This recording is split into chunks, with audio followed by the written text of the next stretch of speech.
ये क्यों इमाम आज़म का दामन छोड़ दें। एक वास्ते के बाद हुजूर तक उनका जो सनद पहुंच रही है, एक वास्ते के बाद हज़रत अनस से सीखा, आप सीधा हुजूर से इक्तिसाब फैज़।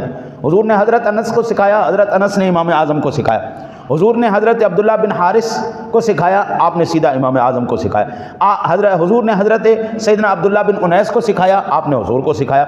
हुजूर नबी अकरम सल्लल्लाहु अलैहि वसल्लम ने हज़रत सैयदना अब्दुल्ला बिन अबी औफ़ा को सिखाया, हज़रत अब्दुल्ला इब्न अबी औफ़ा ने हज़रत इमाम आज़म को सिखाया। तो हम हज़रत इमाम आज़म के पीछे क्यों न चले, जो उनके शागिर्दों के शागिर्द, पोते पड़पोते शागिर्द हैं, हम उनके पीछे क्यों चले। डायरेक्ट हम साहबी रसूल का दामन क्यों ना थामें, डायरेक्ट हम रसूलुल्लाह सल्लल्लाहु अलैहि वसल्लम का दामन क्यों ना थामें, उनसे क्यों ना इक्तिसाब फैज़ करें जिससे उन्होंने इक्तिसाब फैज़ फरमाया।